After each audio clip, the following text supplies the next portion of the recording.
Creation, from the surface to the stratosphere, is full of light, color, and strength. And when this masterpiece flexes its muscles, some run from it, while some ride it. When nature's fury awakens, only a select few dare to follow.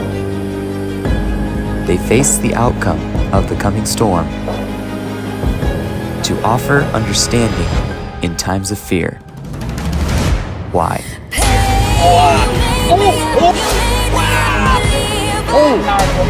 Oh!